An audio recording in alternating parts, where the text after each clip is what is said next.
ಸ್ನೇಹಿತರೆ ನಮಸ್ಕಾರ. ಇದು ಮೊದಲನೇ ನಿರ್ಣಯ ನನ್ನ ಆತ್ಮವಿಶ್ವಾಸ, ನನ್ನ ದೇವರುಗಳ ಒಂದು ನಿರ್ಣಯ.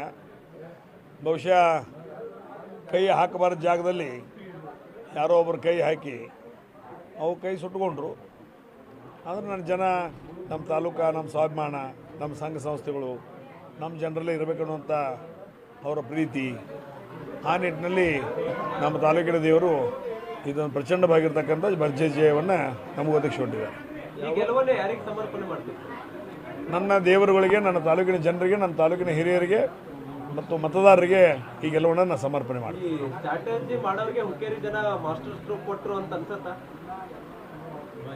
ಅದು ಬಹುಶಃ ನಿಮಗೆ ಗೊತ್ತಾಗ್ಬೋದು. ಅಷ್ಟೇನು ನಾವು ಮಾಸ್ಟರ್ ಸ್ಟ್ರೋಕು, ಆ ಸ್ಟ್ರೋಕು, ಈ ಸ್ಟ್ರೋಕು ಗೊತ್ತಿಲ್ಲ. ಒಳಗೆ ಬರೋರನ್ನು ಹೊರಗೆ ಹಾಕಿದ್ದೀವಿ, ಇಷ್ಟು ಗೊತ್ತು. ಒಳಗೆ ಬರೋರನ್ನು ಹೊರಗೆ ಹಾಕಿದ್ದೀವಿ. ಏನು ಸ್ಟ್ರಾಟಜಿ ಇಲ್ಲ. ನಮ್ಮ ತಾಲೂಕ ನಾವು ಸುರಕ್ಷಿತವಾಗಿರಬೇಕು. ಸ್ಟ್ರಾಟಜಿ ಏನು ಅವಶ್ಯಕತೆ? ನಿಮ್ಮ ಮನ್ಯಾಗ ತೊಡಗು ಬರಾಕತ್ರ ನೀವು ಈ ಸ್ಟ್ರಾಟಜಿ ಮಾಡೋ ಪ್ರಶ್ನೆ ಇಲ್ಲ. ಹಿತ್ತಲ ಬಾಗಲ, ಮುಂದಿನ ಬಾಗಲ ಸರಿ ಮಾಡಿ ಇಟ್ಕೊಂಡು, ಮ್ಯಾಗಿನ ಹಂತ ಸರಿ ಮಾಡಿ ಇಟ್ಕೊಂಡು ಹೋಗ್ಬೇಕು. ಇಷ್ಟೇ. ಸ್ಟ್ರಾಟಜಿ ಅವಶ್ಯಕತೆ ಇಲ್ಲ. ಬೇರೆದವ್ರ ಮನೆಗೆ ಬರಬಾರ್ದು ಅನ್ನೋಂಥ ವ್ಯವಸ್ಥೆ ನಾವಿರಬೇಕು.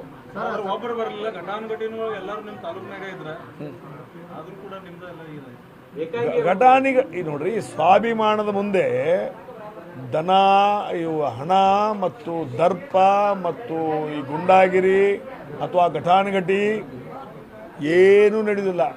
ಸ್ವಾಭಿಮಾನ ಇಸ್ ವೆರಿ ಶ್ರೇಷ್ಠ. ಅದು ಸ್ವಾಭಿಮಾನ ಅನ್ನೋದು ಮನುಷ್ಯ ಇವತ್ತು ಸ್ವಾಭಿಮಾನದಿಂದ ಬದುಕಬೇಕು ಅನ್ನೋಂಥ ನಿರ್ಣಯ ಮಾಡಿ ಹುಟ್ಟಿರ್ತಾನೆ. ಆ ನಿಟ್ಟಿನಲ್ಲಿ ಸ್ವಾಭಿಮಾನ ಬಹಳ ಶ್ರೇಷ್ಠ ಇದೆ. ಆ ಸ್ವಾಭಿಮಾನ ಜನ ಇವ್ಯಾವುದಕ್ಕೂ ಬಗ್ಗದೇ ಸ್ವಾಭಿಮಾನದ ಮುಖಾಂತರ ಮತ ಚಲಾವಣೆ ಪ್ರಚಂಡವಾಗಿರ್ತಕ್ಕಂಥ ಗೆಲುವನ್ನು ಕೊಟ್ಟಿದ್ದಾರೆ. ನಾನು ಅದು ಹೇಳಿದ್ವಿ, ನೀವು ತಪ್ಪಾಗಿ ಉಲ್ಲೇಖ ಮಾಡ್ತಾ ಇದ್ದೀರಿ. ಅದು ಎ ಬಿ ಪಾಟೀಲ್ರಿಗೆ ಅವರು ಯಾರೋ ಒಬ್ಬರು ಅಂದಿದ್ರು, ಅವರು ಡಮ್ಮಿ ಅದಾರೆ ಅನ್ನೋಂಥ ಮಾತನ್ನು ಹೇಳಿದರು. ಯಾರೋ ಒಬ್ರು ನಂಗೆ ಪತ್ರಕರ್ತರು ಹೆಬ್ಬಾಳದಲ್ಲಿ ಕೇಳಿದರು. ಅದು ಸತೀಶ್ ಜಾರಕಿಹೊಳಿ ಯಾರೋ ಹೇಳಿದ್ರು. ಅದನ್ನ ಅವರೇನೋ ಅವರು ಡಮ್ಮಿ ಅನ್ನೋಂಥ ಮಾತನ್ನು ಹೇಳಿದರು. ಅದಕ್ಕೆ ಎ ಬಿ ಪಾಟೀಲ್, ನನ್ನ ಹಿರಿಯ ಸಹೋದರಾಗಿರ್ತಕ್ಕಂಥ ಎ ಬಿ ಪಾಟೀಲ್ರು ಡಮ್ಮಿನೋ ಮತ್ತು ಡ್ಯಾಡಿನೋ, ಡಮ್ಮಿನೋ ಅಥವಾ ಡ್ಯಾಡಿ ಅಂದ್ರೆ 28ನೇ ತಾರೀಕು ರಾತ್ರಿ ಹೇಳ್ತೀನಿ ಮಾತನ್ನು ಹೇಳಿದ್ದೀನಿ. ಮತ್ತು ಇವತ್ತು ಹೇಳಿದ್ದೀನಿ, ಎ ಬಿ ಪಾಟೀಲ್ರು ಡಮ್ಮಿ ಅಲ್ಲ, ಅವರು ಡ್ಯಾಡಿ ಅದಾರ. ಒಂದು ವೇಳೆ ಸಹಕಾರ ರಂಗ ಧ್ರುವೀಕರಣ ಆಗದೆ ಹೋದರೆ ಈ ಬರುವಂಥ ಡಿ ಸಿ ಸಿ ಬ್ಯಾಂಕು ಮುಂದಿನ 5 ವರ್ಷಕ್ಕೆ ಡಿ ಸಿ ಬ್ಯಾಂಕ್ ಎಲೆಕ್ಷನ್ ಆಗೋದಿಲ್ಲ. ಯಾಕೆ ಬ್ಯಾಂಕೇ ಇರೋದಿಲ್ಲ. ಅದು ಮುಂದೆ ಬ್ಯಾಂಕ್ ಇದ್ರನ್ನ ಎಲೆಕ್ಷನ್. ಈಗ ಅವರು 3-4 ತಿಂಗಳ ಹಿಂದಿಂದ ಅವರು ಪ್ರಚಾರ ಮಾಡಕತ್ತಾರ. 3-4 ತಿಂಗಳ ಹಿಂದಿಂದ ಪ್ರಚಾರ ಮಾಡಕತ್ತಾರ. ಮತ್ತು ಒಂದೊಂದು ಸೊಸೈಟಿಗೆ 1 ಲಕ್ಷ, 2 ಲಕ್ಷ, 3 ಲಕ್ಷ, 4 ಲಕ್ಷ ಕೊಟ್ಟು ವೋಟ್ಗಳನ್ನ ಖರೀದಿ ಮಾಡಕತ್ತಾರ. ಇದು ಉದ್ದೇಶ ಏನು? ಇಷ್ಟೊಂದು ದೊಡ್ಡ sir 1,000 P K P S ಅದಾವೆ ನಮ್ಮ ಜಿಲ್ಲೆಯಲ್ಲಿ. 1,011 ಪಿ ಕೆ ಪಿ ಎಸ್ ಅದಾವೆ. ಒಂದೊಂದಕ್ಕೆ 2-2, 3-3 ಹಿಡಿದು ಎಷ್ಟು ಹಣ ಆಗುತ್ತೆ? ಅದು ಎಲ್ಲಿಂದ ತರೋದು? ಎಲ್ಲಿ ಹಾಕೋದು? ಅದನ್ನು ಯಾವ ರೀತಿ ಮಾಡೋದು? ಅದಕ್ಕೆ ನಾವು ಜಿಲ್ಲೆ ಎಲ್ಲ 15 ತಾಲೂಕಿನ ಜನರನ್ನ ವಿನಂತಿಯನ್ನು ಮಾಡ್ಕೊಳ್ತಾ ಇದ್ದೇನೆ. ಈ ಒಂದು ಚುನಾವಣೆ ಬಹಳ ಶ್ರೇಷ್ಠವಾಗಿದ್ದು, ಬಹಳ ಮಹತ್ವವಾಗಿದ್ದು. ಈಗಾಗಲೇ ಕಳೆದ 40 ವರ್ಷಗಳಲ್ಲಿ ಅಲ್ಲಿ ನಾನು ಸೇವೆ ಮಾಡಿದ್ದೇನೆ. 10 ವರ್ಷ ನಿರ್ದೇಶಕನಾಗಿ, 5 ವರ್ಷ ಉಪಾಧ್ಯಕ್ಷನಾಗಿ ಮತ್ತು 28 ವರ್ಷ ಅಧ್ಯಕ್ಷನಾಗಿ ಕೆಲಸ ಮಾಡಿದ್ದೇನೆ. ಆದರೆ ರೈತರಿಗೆ ಒಂದು ದಿವಸ 3,500ಕ್ಕಿಂತಲೂ ಹೆಚ್ಚು ಕೋಟಿ ಶೂನ್ಯ ಬಡ್ಡಿ ದರದಲ್ಲಿ ಸಾಲವನ್ನು ಕೊಟ್ಟಿದ್ದೀವಿ. ಮತ್ತು 4 ಸರ್ಕಾರಗಳು ಏನು ಸಾಲ ಮನ್ನಾ ಮಾಡಿದ್ದಾರೆ. ಇವತ್ತು ದಿವಸ ಯಡಿಯೂರಪ್ಪ ಇರ್ಬೋದು, ಜಗದೀಶ್ ಶೆಟ್ಟರ್ ಇರ್ಬೋದು, ಸಿದ್ದರಾಮಯ್ಯನವರು ಇರ್ಬೋದು, ಕುಮಾರಸ್ವಾಮಿ ಅವರು ಇರ್ಬೋದು, 4 ಜನ ಏನು ಒಂದು ಸಾಲ ಮನ್ನಾ ಮಾಡಿದ್ದಾರೆ. ಆ ನಿಟ್ಟಿನಲ್ಲಿ ಬೆಳಗಾವಿ ಜಿಲ್ಲೆಗೆ ಅತಿ ಹೆಚ್ಚು 3,200 ಕೋಟಿ 3,81,000 ಜನರ ಮನೆಗೆ ತಲುಪಿಸುವಂಥ ವ್ಯವಸ್ಥೆ ಮಾಡಿದ್ದೇನೆ. ಅದರ ಜೊತೆಗೆ ಕೇಂದ್ರ ಸರ್ಕಾರದ ವೈದ್ಯನಾಥನ್ ಕಮಿಟಿಯಲ್ಲಿ ಬಂದಿರತಕ್ಕಂಥ 100 ಕೋಟಿ ಹಣವನ್ನು ಸಹಿತ ಆಯಾ ಸೊಸೈಟಿಗಳಿಗೆ ಕೊಡುವಂಥ ಕೆಲಸ ಮಾಡಿದ್ದೇನೆ. ಸೊಸೈಟಿಗಳು ಇವತ್ತು 1996ರಲ್ಲಿ ಹೆಂಗಿದ್ದು ಅದಕ್ಕಿಂತ ಈಗ ಆರ್ಥಿಕವಾಗಿ ಸಬಲವಾಗಿದ್ದಾವೆ. ಸ್ವಂತ ಕಟ್ಟಡಗಳು ಹೊಂದಿದ್ದಾವೆ, ಸ್ವಂತ ಗೋಡೌನ್ಗಳನ್ನು ಹೊಂದಿದ್ದಾವೆ, ವ್ಯವಸ್ಥಿತವಾಗಿದ್ದಾರೆ. ಅದಕ್ಕೆ ಈ ನಿಟ್ಟಿನಲ್ಲಿ ಚಿಂತನೆ ಮಾಡೋದ್ರ ಮುಖಾಂತರ ಬ್ಯಾಂಕ್ ಉಳಿಬೇಕು. ಬ್ಯಾಂಕ್ ಉಳಿದ್ರೆ ಸೊಸೈಟಿ ಉಳಿತದೆ, ಸೊಸೈಟಿ ಉಳಿದ್ರೆ ಬ್ಯಾಂಕ್ ಉಳಿತದೆ. ಮತ್ತು ಈ ಹಣ ಕೊಟ್ಟು ಖರೀದಿ ಮಾಡಿದರೆ ಬ್ಯಾಂಕು ಉಳಿದಿಲ್ಲ, ಸೊಸೈಟಿನೂ ಉಳಿದಿಲ್ಲ. ಮತ್ತು ಮುಂದಿನ 5 ವರ್ಷ ಬಿಟ್ಟು ಡಿ ಸಿ ಬ್ಯಾಂಕ್ ಎಲೆಕ್ಷನ್ ಬರೋದಿಲ್ಲ, ಎಲ್ಲೇ ಕೆಡಿಸುವಂಗಿಲ್ಲ. ವೈಯಕ್ತಿಕವಾಗಿ ಟಾರ್ಗೆಟ್ ಮಾಡಿದ್ರು ಯಾರು ನಾನು ವೈಯಕ್ತಿಕವಾಗಿ ಟಾರ್ಗೆಟ್ ಮಾಡಿದ್ರೆ ಯಾಕೆ? ಅದು ಏನು ನನಗೇನು ಅನಿಸೋದಿಲ್ಲ. ವೈಯಕ್ತಿಕವಾಗಿ ಟಾರ್ಗೆಟ್ ಮಾಡೋಕೆ ಏನದ? ಅವ್ರೇನು ನಮ್ಮದು 12 ಗಂಟೆಗೆ ಎದ್ದು ಬರ್ತಾರೆ. 3 ತಿಂಗಳಲ್ಲೇ ನಾವು ಎಲ್ಲ ಬದಲಾವಣೆ ಮಾಡಿದ್ದೀವಿ. ಮಧ್ಯಾಹ್ನ 12 ಗಂಟೆಗೆ ಎದ್ದು ಬರ್ತಾರೆ. ಯಾರು ಮಾತುಗಳು ನೇರವಾಗಿ ಅಲ್ಲ, ನನಗೆ ಇನ್ನೂ ಗೊತ್ತಾಗ್ತಾ ಇಲ್ಲ. ಯಾಕಂದ್ರೆ ಮುಂಜಾನೆ ನಾನು 4:45ಕ್ಕೆ ಎದ್ದು 4:45 ಎದ್ದು 6 ಕಿಲೋಮೀಟ್ರ್ ವಾಕಿಂಗ್ ಮಾಡಿ 6 ಗಂಟೆಗೆ ಬಂದು ಜ್ಯೂಸ್ ಕುಡಿದು ಪೇಪರ್ ಓದಿ ಸರ್ಸಾರ ಸ್ನಾನ ಮುಗಿಸ್ಕೊಂಡು ಹಣ್ಣು ತಿಂದು 8 ಗಂಟೆಗೆ ಜನಸೇವೆಗೆ ನಾ ರೆಡಿ ಇರ್ತಾನೆ. ಬಟ್ ಅದು ಯಾರ ಮ್ಯಾಗ ಆಶೆ ಅಂದವ್ರು ನಂಗೆ ಗೊತ್ತಾಗ್ತಾ ಇಲ್ಲ. ಅದು ಬಿಡಿಸಿ ಹೇಳಿದ್ರೆ ಉತ್ತರ ಕೊಡ್ಬೋದು. ವೈಯಕ್ತಿಕ ಟಾರ್ಗೆಟ್ ಮಾಡುವಂಥದ್ದು ಹೊಲ ಮಣಿ ನ್ಯಾಯ ರೊಕ್ಕ ರೂಪಾಯಿ ನಮ್ಮದೇನು ವ್ಯವಹಾರ ಇಲ್ಲ ಅವ್ರ ಜೊತೆ, ಏನೂ ವ್ಯವಹಾರ ಇಲ್ಲ. ರಾಜಕೀಯವಾಗಿ ಕೆಲವೊಂದು ವಿಷಯಗಳಲ್ಲಿ ನಾವು ಅವ್ರಿಗೆ ಹೆಲ್ಪ್ ಮಾಡಿದ್ದೀವಿ ಹಿಂದಿನ ದಿನಮಾನಗಳಲ್ಲಿ, ಅವರು ಕೆಲವೊಂದು ವಿಷಯಗಳಲ್ಲಿ ನಮಗೆ ಹೆಲ್ಪ್ ಮಾಡಿದರು. ಅದನ್ನು ಬಿಟ್ಟರೆ ಮತ್ತೇನು ಸಂಬಂಧ ಇದಕ್ಕಿಲ್ಲ. ನಮ್ಮ ಅಣ್ಣ ತೀರಿ ಹೋದ ನಂತರ ಏನೋ ಅವ್ರದ್ದು ಒಂದು ಬದಲಾವಣೆ ಕಾಣಲಾರ್ದ ಕೈಗಳು ಕೆಲಸ ಮಾಡೋದು ನನ್ನ ಗಮನಕ್ಕೆ ಬಂತು. ಅದಕ್ಕೊಂದು ಏನು ನಿರ್ಣಯ ಮಾಡಬೇಕು ಅನ್ನುವಂಥ ಮಾತನ್ನು ನಾನು ತೊಗೊಂಡು ಆ ಪ್ರಕಾರ ನಿರ್ಣಯ ಮಾಡಿ ಮುಂದುವರಿತಾ ಇದ್ದೀನಿ. ಪ್ರೊಡ್ಯೂಸರ್ ಡೈರೆಕ್ಟರ್ ಆಕ್ಟರ್ಗೆ ಏನು ಉತ್ತರ ಕೊಡಕ್ಕೆ ಬಯಸ್ತಾರೆ? ಯಾರು ಪ್ರೊಡ್ಯೂಸರು ಡೈರೆಕ್ಟರ್ ಆಕ್ಟರ್ ಅವರೆಲ್ಲರಿಗೂ ಉತ್ತರ ಇವತ್ತು ಕೊಟ್ಟು ಮುಗ್ದದ. ಇನ್ನೇನು ಮತ್ತೆ ಬಗ್ರಿ ಉತ್ತರ ಕೊಡೋದು ಎಲ್ಲ ಯಾರ್ಯಾರಿಗೆ ಏನೇನು ಉತ್ತರ ಕೊಡ್ಬೇಕು ಜನ ಕೊಟ್ಟು ವಿಷಯ ಕ್ಲೋಸ್, ಮ್ಯಾಟರ್ ಕ್ಲೋಸ್ ಮಾಡಿದ್ದಾರೆ. ಜೊಲ್ಲೆ ಅವರು ಕೂಡ ಡಿಸಿಸಿ ಬ್ಯಾಂಕ್ ವಿಚಾರದಲ್ಲಿ ಸಾಲ ಕೊಡೋದಿಲ್ಲ ಮಾಡುವುದಿಲ್ಲ ಅನ್ನುವಂತ ನಿಟ್ಟಿನಲ್ಲಿ ಬ್ಲಾಕ್ ಮೇಲ್ ಕೂಡ ಮಾಡುವಂತ ಪ್ರಯತ್ನ ಮಾಡಿದ್ದಾರೆ. ಅದನ್ನೇ ತಿಳ್ಕೊಳ್ರಿ ಮನಸ್ಥಿತಿ. ಈಗ ನಾನು ಮಾತಾಡಕತ್ತೇನೆ. ಈಗ ಜಿಲ್ಲೆಯ 15 ತಾಲೂಕಿನ ರೈತ ಬಾಂಧವರಲ್ಲಿ ಸವಿನಯ ಪ್ರಾರ್ಥನೆ ವಿನಂತಿ, ನಿಮ್ಮನ್ನು ಅಲ್ಲಿಯ ರೈತರು ಒಂದು ಒಳ್ಳೆಯ ಸಂಸ್ಥೆಗೆ ಆಡಳಿತ ಮಂಡಳಿಗೆ ನಿಮ್ಮನ್ನು ಆಯ್ಕೆ ಮಾಡಿಕೊಟ್ಟಿದ್ದಾರೆ. ಆ ಒಂದು ನಿಟ್ಟಿನಲ್ಲಿ ನಿಮ್ಮ ಒಂದು ಆಡಳಿತ ಮಂಡಳಿ ಒಬ್ಬರಿಗೆ ನೀವು ಠರಾವ್ ಕೊಡಬೇಕಾಗುತ್ತೆ. ಆ ಠರಾವ್ ಕೊಡ್ರಿ. ಆ ಠರಾವ್ ಮಾರ್ಕೋಬೇಡ್ರಿ. ಆ ಠರಾವ್ ಮಾರ್ಕೊಂಡ್ರೆ DCC ಬ್ಯಾಂಕ್ ಮುಣುಗ್ತದೆ. ಆ ಠರಾವ್ ಮಾರ್ಕೋಬೇಡ್ರಿ. ಠರಾವನ್ನು ಒಳ್ಳೆಯ ಜನ ಸಹಕಾರಿ ಕ್ಷೇತ್ರದಲ್ಲಿ ರೈತರಿಗೆ ಅನುಕೂಲವಾಗುವಂಥ ಯೋಜನೆಗಳು ತರುವಂಥದ್ರ ಜೊತೆಗೆ ರಾಜ್ಯ ಮತ್ತು ಕೇಂದ್ರ ಸರ್ಕಾರದ ಯೋಜನೆಗಳು ತಂದು ನಿಮ್ಮ ಮನೆ ಬಾಗಿಲಿಗೆ ಕೊಡುವಂಥ ಜನ ಏನಿರ್ತಾರಲ್ಲ ಅವ್ರಿಗೆ ತಾವು ಮತ ಹಾಕಿರಿ. DCC ಬ್ಯಾಂಕ್ ಉಳಿತಾರೆ, ನಿಮ್ಮ ಸೊಸೈಟಿ ಉಳಿತದೆ. ನಿಮ್ಮ ಸೊಸೈಟಿಯಲ್ಲಿರ್ತಕ್ಕಂಥ PKPS ಇರ್ತಕ್ಕಂಥ ಎಲ್ಲ ರೈತ ಬಾಂಧವರಿಗೆ ಮತ್ತು ಇನ್ನೂ ಹೆಚ್ಚಿನ ಅನುಕೂಲತೆಗಳು ರಾಜ್ಯ ಸರ್ಕಾರ ಕೇಂದ್ರ ಸರ್ಕಾರದಿಂದ ತಂದು ಕೊಡುವಂಥ ವ್ಯವಸ್ಥೆ ಮಾಡ್ತೀವಿ. ಆ ಒಂದು ನಿಟ್ಟಿನಲ್ಲಿ ನೀವು ಆ ಹಣದಿಂದ ನಿಮ್ಮ ಉಡಿ ತುಂಬ್ಕೊಳ್ಳೋದೇ ಆ ಹಣವನ್ನು ಬೇಡ ಅಂತ ಹೇಳ್ರಿ. ಒಂದು ವೇಳೆ ತೊಗೊಂಡದ್ದು ತಿರುಗಿ ಕೊಡ್ರಿ. ಆ ಬ್ಯಾಂಕಿನ ಮುಖಾಂತರ ಎಲ್ಲ ರೈತರ ಜಿಲ್ಲೆಯಲ್ಲಿರ್ತಕ್ಕಂಥ 4.5 ಲಕ್ಷ ರೈತರ ಉಡಿ ತುಂಬುವಂಥ ಕೆಲಸ ನಾವು ಎಲ್ಲ ಸಮಾಜವನ್ನು ಕಟ್ಕೊಂಡು ನಾವು ಮಾಡುವಂಥ ಕೆಲಸವನ್ನು ಮಾಡೋಣ. ಇದರಲ್ಲಿ ರಾಜಕಾರಣ ನನ್ನ ಮನೆಗೆ ಬರಬೇಕು ನಿನ್ನ ಮನೆಗೆ ಬರಬೇಕು ಅನ್ನೋಂಥ ಭಾವನೆ ಇದೊಂದು ಅಹಂಕಾರದ ಶಬ್ದ ಆಗ್ತದೆ. ನಾವು ಸೇವಕರು, ಆ ಭಾಗದ ಆ ಒಂದು ತಾಲೂಕಿನ ಸೇವಕರಾಗಿ ನಮ್ಮನ್ನು ಆಯ್ಕೆ ಮಾಡಿಕೊಟ್ಟಿರ್ತಾರೆ. ಆ ಸಂಘ ಸಂಸ್ಥೆಗಳ ಸೇವೆ ಮಾಡಬೇಕು, ರೈತರ ಸೇವೆ ಮಾಡಬೇಕು. ಆ ಒಂದು ನಿಟ್ಟಿನಲ್ಲಿ ಒಳ್ಳೆಯವರನ್ನು ತಾವು ಇವತ್ತಿನ ದಿವಸ ನಿಮ್ಮ ನಿರ್ದೇಶಕನ ಆಯ್ಕೆ ಮಾಡಿಕೊಡ್ರಿ. ಒಂದು ವೇಳೆ ಹಣ ಏನಾದರೂ ತೊಗೊಂಡಿದ್ರೆ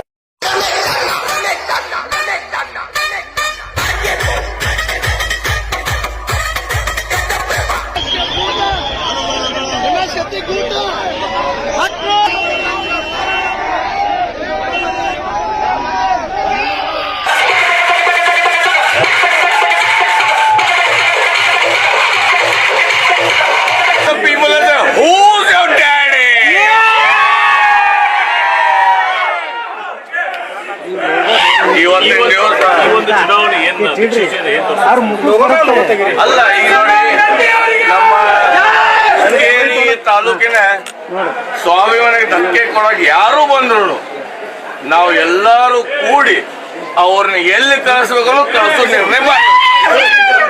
ನೀವು ನಾಳೆ ಅಮ್ಮಕನ್ಮಡಿಗೆ ಹೋಗಿ ಏನಾದ್ರು ಸತೀಶ್ ಜಾರಕಿಹೊಳಿ ಪ್ರಚಾರ ಮಾಡ್ತೀರಾ, ಅವ್ರ ವಿರುದ್ಧ ಹೋರಾಟ ಮಾಡ್ತೀರಾ ಅಂತ? ಜಾರಕಿಹೊಳಿ ಪ್ರಚಾರ ಮಾಡಕ್ಕೆ ಏನು ಬರ್ತದೆ?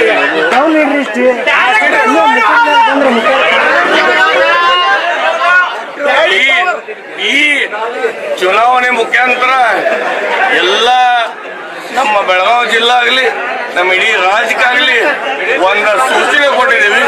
ನಾವು ಯಾರಿಗೂ ಬಗ್ಗಲ್ಲ, ಯಾರಿಗೂ ನಿಲ್ಲಲ್ಲ.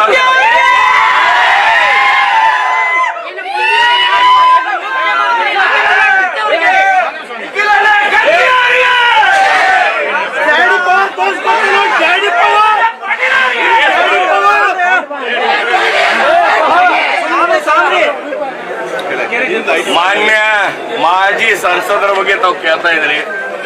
ಅವರು ನಮ್ಮ ಕ್ಷೇತ್ರದಲ್ಲಿ ಎಂದೂ ಕಾಲಿಟ್ಟಿಲ್ಲ. ಏನೋ ಅಪಪ್ರಚಾರ ಮಾಡಿ ಏನೋ ಗೆಲ್ಬೇಕಾದ್ರೆ ವಿಚಾರ ಮಾಡಿದ್ರು. ಇನ್ನು ಮುಂದಿನ ಬಾರಿ ನಾನೇ ನಿಪ್ಪಾಣಿಗೆ ಹೋಗಿ ನೋಡ್ತೇನೆ.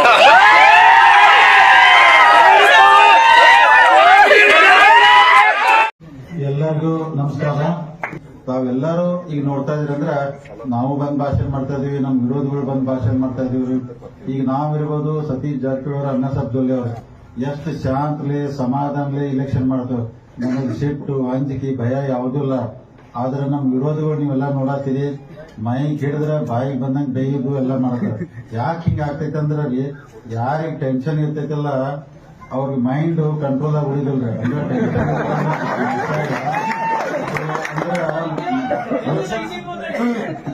ಹಿಂದಿ ಬಾತ್ಮಿ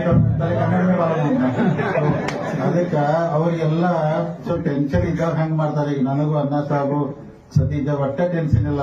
ಯಾಕಂದ್ರ ಸೊ ಅವ್ರು ಯಾಕಂದ್ರೆ ಯಾರಿಗೆ ಅಂಜಿಕೆ ಅಥವಾ ಅವ್ರ ಒಳಗೊಳಗ್ ಮನಸ್ಸಿನಾಗ ಏನಾರ ಇತ್ತಂದ್ರ ಅದು ಡಿಸ್ಟರ್ಬ್ ಮಾಡ್ತೈತಿ ನಮಗಂದ್ರ. ಸೊ ಟೆನ್ಷನ್ ಇದ್ದಾಗ ನಾವೆಲ್ಲ ಮಂದಿಗೆ ಎದುರಿಗೆ ಬಂದವ್ರು ಬೈತು ಇದ್ ಮಾಡ್ತು ನಮ್ಗೇನೂ ಇಲ್ಲ. ಯಾಕಂದ್ರೆ ನಾವೆಲ್ಲರೂ ದೇವ್ರ ನಂಬಿದೀವಿ, ನಿಮ್ಮೆಲ್ಲ ರೈತರು ನಂಬಿದೀವಿ. ಮತ್ತು ನಮಗೆ ನಿಮ್ಮೆಲ್ಲರ ಆಶೀರ್ವಾದದಿಂದ ದೇವರ ಆಶೀರ್ವಾದದಿಂದ ದಿವಂಗತ ಅಪ್ಪನಗೌಡ ಪಾಟೀಲ್ ಅವ್ರ ಏನ್ ಪ್ಯಾನಲ್ ಇದೆ 15 ಸೀಟ್ ನಿಂತಿದೀವಿ. ನನಗೆ ದೇವರ ಅನುಗ್ರಹ ನಿಮ್ಮ ಆಶೀರ್ವಾದದಿಂದ 10 ಸೀಟ್ ಹತ್ತಿ ಕನಿಷ್ಠ ಗೆಲ್ತೀವಿ. ನಾವು 10 ಸೀಟ್ ನತ್ತಿ ನಿಮ್ಮೆಲ್ಲರೂ ಕನಿಷ್ಠ 10 ಸೀಟ್ ಗೆಲ್ತೀವಿ. ನಾವು ಅವ್ರಂಗ 15 ಎಲ್ಲ ಗೆಲ್ತು ಅಂತ ಹೇಳುದು ಅವ್ರ ಮನೆ ಹೇಳಿದಾರೆ. 15 ಎಲ್ಲ ನಮ್ಮದಾರ. 10 ಸೀಟ್ ಗೆಲ್ಲಕ್ಕೆ ದೇವರ ಮಾಡಿದೀವಿ. ಇನ್ನೂ ನಾಳೆ ನಾಡ್ದು 2 ದಿವಸದಿದೆ. ಇನ್ನೂ ಸೀಟ್ ಹೆಚ್ಚು ಗೆಲ್ಲಕ್ಕೆ ಪ್ರಯತ್ನ ಮಾಡ್ತೀವಿ. ಆದ್ರೆ ಇಷ್ಟೆಲ್ಲ ಗೆಲ್ತೇವೆಲ್ಲ ನಮಗೆಲ್ಲ ಒಂದ್ ಇದೈತಿ. ಅದಕ್ಕೆ ನಿಮ್ಮೆಲ್ಲ ಆಶೀರ್ವಾದ ಅನುಗ್ರಹಗಳು ನಾವೆಲ್ಲರೂ ಈಗ ಅಣ್ಣ ಸಾಹೇಬ್ ಜೊಲ್ಲೆ ಹೇಳಿದಂಗೆ ನಾವೆಲ್ಲ ನಮ್ಮ ಮನೆಯಾಗ ಇರ್ತಿಲ್ಲ, ಇಲ್ಲೇ ಹುಕ್ಕೇರಿ ತಾಲೂಕಿನೆಲ್ಲ ಜನನ ಗೆಲ್ಲಿಸಿ ನಿಮ್ ಕೈಯಾಗ ಕೊಟ್ಟು ಹೋಗ್ತೀವಿ. ನಾವೇನು ಇಲ್ಲಿ ಬಂದು ನಿಂತು ಯಾರಿಗೂ ತೊಂದರೆ ಕೊಡೋರಲ್ಲ. ಎಲ್ಲ ನಮ್ ಡೈರೆಕ್ಟ್ ಅವ್ರು ಏನಾದ್ರು ತಪ್ಪು ಮಾಡಿದಾಗ ಅವ್ರಿಗೆ ಹೇಳಕ್ ನಾವಿರ್ತೀವಿ ಹಿರಿಯರ ಸ್ಥಾನದಲ್ಲಿ. ಅದಕ್ಕೆ ತಾವೆಲ್ಲರೂ ದೇವರ ಅನುಗ್ರಹದಿಂದ ತಾವೆಲ್ಲ 28ನೇ ತಾರೀಕು ಹೆಚ್ಚಿನ ಪ್ರಮಾಣದಲ್ಲಿ ತಾವು ಮತವನ್ನು ಹಾಕಿ ನಮ್ಮ ಶಶಿರಾಜ್ ಪಾಟೀಲ್ ಅವರು ಇರ್ಬೋದು, ಅಮರ್ ನಲ್ವಡಿ ಅವರು ಇರ್ಬೋದು, ಶಂಕರರಾವ್ ಹೆಗ್ಡೆ ಅವರು ಇರ್ಬೋದು, ನಮ್ಮ ಸಿರ್ಕೋಳಿ ಅವರು 4 ಜನಕ್ಕೆ ಆಶೀರ್ವಾದ ಮಾಡಿ ಗೆಲ್ಲಿಸಿ ನಿಮ್ಮೆಲ್ಲರ ಸೇವಾ ಮಾಡಕ್ ಅವಕಾಶ ಮಾಡಿಕೊಡ್ಬೇಕು ತಮ್ಮಲ್ಲಿ ಕಳಕಳಿಂದ ವಿನಂತಿ ಮಾಡ್ಕೊಂಡು ಕೈ ವಿನಂತಿ ಮಾಡ್ತೀವಿ. ನಮ್ಗೆ ಏನಂಗ ಎಲ್ಲರೂ ಈಗೆಲ್ಲರೂ ಯಾಕಂದ್ರೆ ಇನ್ನೊಂದು ವಿಶೇಷ ಶಶಿರಾಜ್ ಅವ್ರು ನಿಮ್ಗೆ ಶಶಿರಾಜ್ ಇನ್ನೊಂದು ಹೊಸ ಸುದ್ದಿ ಹೇಳ್ತೀನಿ ನಿಮ್ಗ. ಹೊಸ ಸತೀಶ್ ಜಾರಕಿಹೊಳಿ 7,000 ಹೊಸ ವೋಟ್ ಮಾಡಿದ್ದಾರೆ. ಅವನ್ನೆಲ್ಲ ಪರ್ಮಿಷನ್ ಕೊಡಬಾರ್ದು ಅಂತ ಅವ್ರು ಹೈಕೋರ್ಟ್ ಹೋಗಿದ್ ನಮ್ಮ ವಿರೋಧಿಗಳು. ನಿನ್ನೆ ಹೈಕೋರ್ಟ್ 7,000ಗೆ ನೀವು ಮತದಾನಕ್ಕೆ ಹಕ್ಕು ಕೊಟ್ಟರು. ಅವ್ರು 4,000 ಕೋಡ್ ಅಂದಿರೋ ಅವ್ನು ರಿಜೆಕ್ಟ್ ಮಾಡಿ ಕೋಡ್ ಅಂದ್ರೆ ಹೊಸ ನಮಗೆ 7,000 ಮತ್ತೆ ವೋಟ್ ಬಂದ್ರೆ ಅಂದ್ರೆ ನಿಮಗೆ ಅನುಕೂಲ ಆಗ್ತೈತೆ. ಅಂದ್ರೆ 7,000 ಸ್ನೇಹಿತರೆ, ನಿನ್ನೆ ತಡರಾತ್ರಿಯಲ್ಲಿ ಬಂದಂಥ ಫಲಿತಾಂಶ ನೋಡಿ ರಾಜ್ಯದ ಜನ ಹೌಹಾರಿದ್ರು.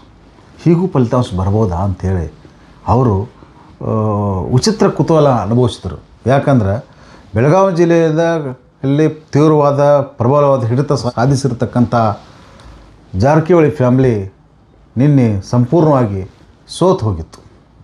ವಿದ್ಯುತ್ ಸಹಕಾರಿ ಸಂಘದ ಅಧಿಕಾರವನ್ನು ಪಡೆದುಕೊಳ್ಳುವ ನಿಟ್ಟಿನಲ್ಲಿ ನಡೆದಂಥ ಹೋರಾಟದಲ್ಲಿ ಮತ್ತು ಅದೇ ಸಂಘವನ್ನು ತಮ್ಮ ಕೈಯಲ್ಲಿ ಉಳಿಸಿಕೊಳ್ಳುವ ಸಲುವಾಗಿ ಕತ್ತಿಯೂರು ನಡೆಸಿದಂಥ ಹೋರಾಟದಲ್ಲಿ ಇವರಿಬ್ಬರ ಮಧ್ಯೆ ಎರಡೂ ಕುಟುಂಬಗಳ ಮಧ್ಯೆ ನಡೆದಂಥ ಹೋರಾಟದಲ್ಲಿ ಕತ್ತಿ ಗುಂಪಿಗೆ ಗೆಲುವಾಗಿತ್ತು. ಜಾರಕಿಹೊಳಿ ಫ್ಯಾಮಿಲಿಗೆ ಫುಲ್ ಸೋಲಾಗಿತ್ತು.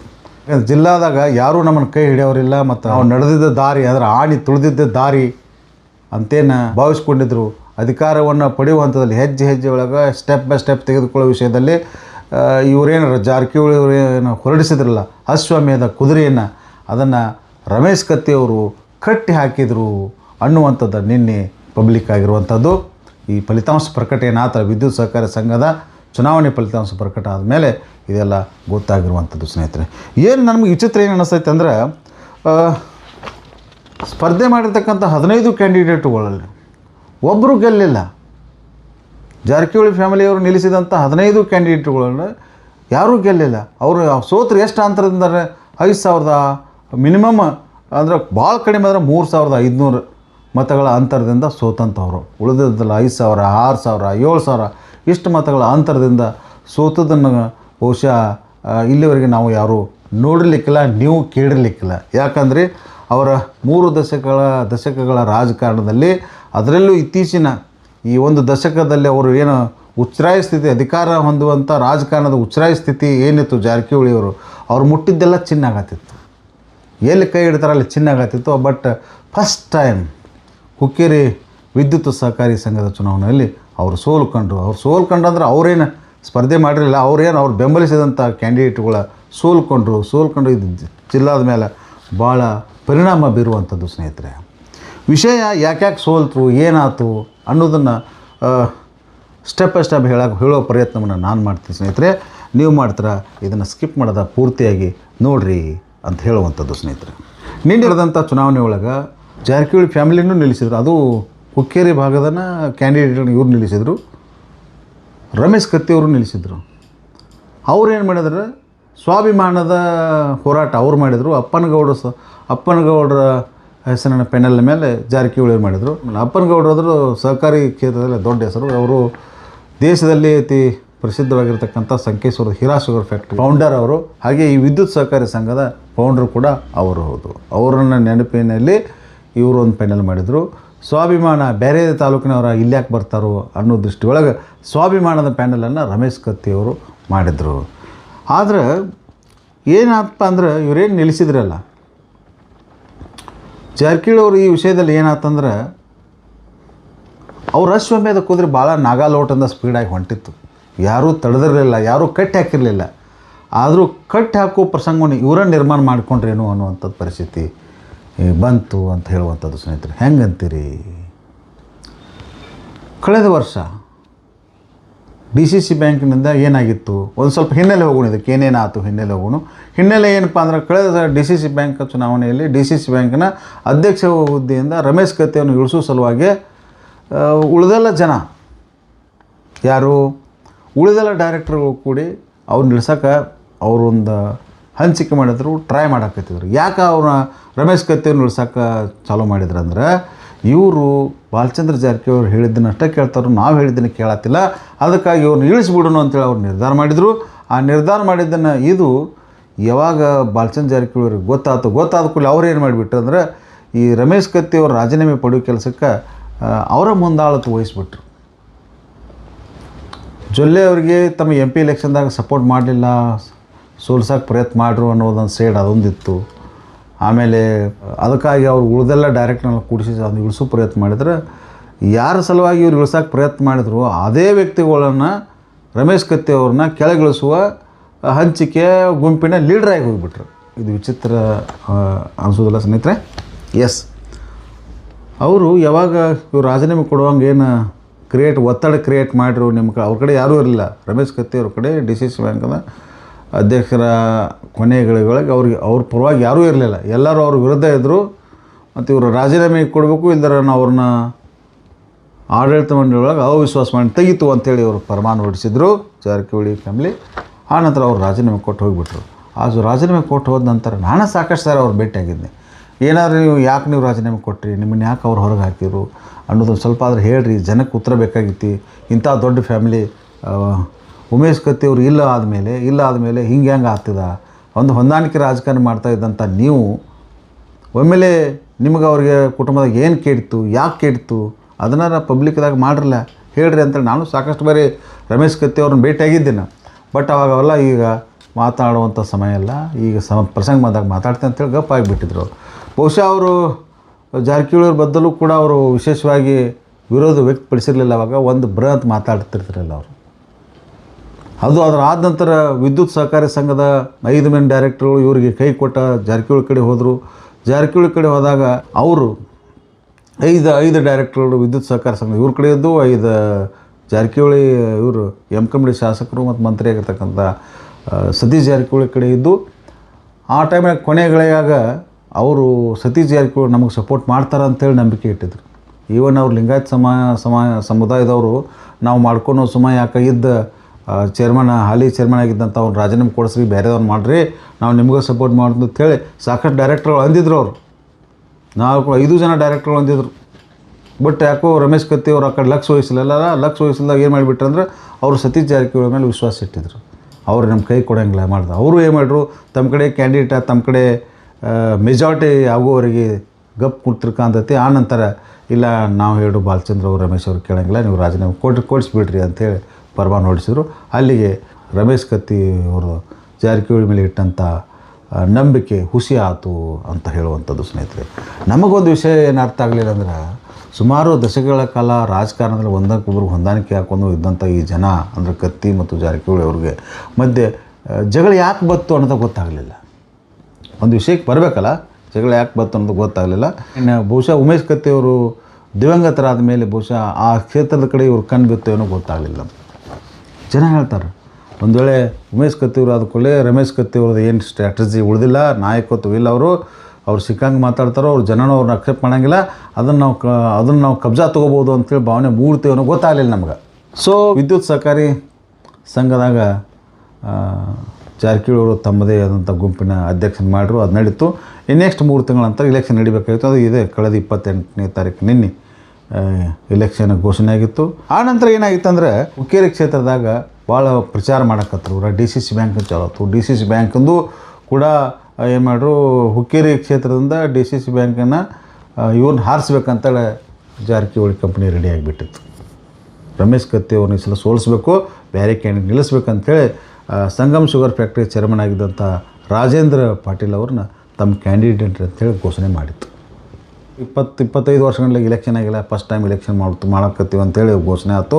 ಕೈ ಮುಕ್ಕೋದು ಬರಲಿ, ಅವರು ಮನೆಗೆ ಓಟ್ ಕೇಳಿ ಅನ್ನೋ ಭಾವನೆ ನಾವು ಮಾಡತ್ತೀವಿ ಅಂಥೇಳಿ ಜಾರಕಿಹೊಳಿ ಫ್ಯಾಮ್ಲಿ, ಸತೀಶ್ ಜಾರಕಿಹೊಳಿ ಇರ್ಬೋದು, ರಮೇಶ್ ಜಾರಕಿಹೊಳಿ ಇರ್ಬೋದು, ಹಿಂಗೆ ಪ್ರಸಂಗ ನಡೆದಾಗ ವಿದ್ಯುತ್ ಸಹಕಾರ ಸಂಘದಾಗ ಒಂದು ಮೀಟಿಂಗ್ನಾಗ ಸತೀಶ್ ಜಾರಕಿಹೊಳಿ ಅವರು ಏನಂದ್ಬಿಟ್ರು ಅಂದ್ರೆ, ಮಾಜಿ ಸಚಿವರಾಗಿರ್ತಕ್ಕಂಥ AB ಪಾಟೀಲ್ರ ಬಗ್ಗೆ ಕೇಳಿದ ಕೂಡಲೇ ಅವರೇನು ಸೌಕಲ್ನ ಇನ್ನೇನು ಅವ್ರದ್ದೇನು ನಡೆದು ಬಿಡೋದು ಇರೋದು, ಜಗಳಿರೋದು, ಹೋರಾಟ ಇರೋದು ಕತ್ತಿಯವ್ರದ್ದು ಏನು ತ್ರಾಸು ಹೌದು ಕತ್ತಿಯವ್ರಿಗೆ AB ಪಾಟೀಲ್ ಮಾತಾಡವ ಹೋಗಾವ ಅಂತೇಳಿ ಏಕವಚನ ಮಾತಾಡಿಬಿಟ್ರು. ವಯಸ್ಸಾದ್ರೆ ಅವ್ರಿಗೆ ಗೌರವ ಇರಂಗಿಲ್ಲನ್ರಿ ರಾಜಕಾರಣಿಗಳಿಗೆ? ವಯಸ್ಸಾಯ್ತು ಅಥವಾ ಲೈಮ್ ಲೈಟ್ನಾಗ ಅಧಿಕಾರದಾಗ ಇರಲಿಲ್ಲ ಅಂದ್ರೆ ಅವ್ರಿಗೆ ಗೌರವ ಇರಂಗಿಲ್ಲನ್ರಿ? ನಾನು ನಿಮ್ಮನ್ನು ಕೇಳ್ತೇನೆ.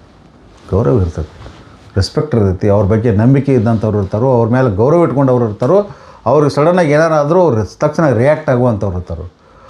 ಮೊದಲ ಏನಾಗಿತ್ತಪ್ಪ ಅಂದ್ರೆ, ಇದೊಂದು ಸಾರಿ ಕತ್ತಿಯವ್ರನ್ನ ಬಿಡಿಸಿ ಜಾರಕಿಹೊಳಿ ಕೈಗೆ ವಿದ್ಯುತ್ ಸಂಘವನ್ನು ಕೊಡಿಸೋನು ಏನು ಮಾಡ್ತಾರೆ ನೋಡೋಣಪ್ಪ ಅನ್ನೋ ಭಾವ ಜನರಲ್ಲಿ ಮೂಡಿತ್ತು. ಆದ್ರೆ ಆ ಒಂದು ಮಂದಿ ಕೂಡಿದಂಥ ಪ್ರಸಂಗದಾಗ ಸತೀಶ್ ಜಾರಕಿಹೊಳಿ ಯಾವಾಗ AB ಪಾಟೀಲ್ ಬಗ್ಗೆ ಏಕವಚನ ಮಾತಾಡೋ ಅದು ಕೆಟ್ಟು ಹೋಗಿಬಿಡ್ತು. ಹೀರಾ ಶುಗರ್ ಫ್ಯಾಕ್ಟ್ರಿ ವಿಷಯದಾಗ ಅವರು ಹೊಂದಾಣಿಕೆ ಆಗಿದ್ದರು. ಯಾರು? ರಮೇಶ್ ಕತ್ತಿಯವರು AB ಪಾಟೀಲ್ರು ಹೊಂದಾಣಿಕೆ ಆಗಿದ್ದರು. ಒಂದು ವೇಳೆ AB ಪಾಟೀಲ್ ಅವ್ರು ಏನಾರ ರಮೇಶ್ ಕತ್ತಿಯವ್ರ ಕಡೆ ಕೂಡಲಿಲ್ಲ ಅಂದ್ರೆ ಬಹುಶಃ ಈ ಗೆಲುವು ಹಾಕಿತ್ತು ಏನೋ ಗೊತ್ತಿಲ್ಲ ನಮಗೆ.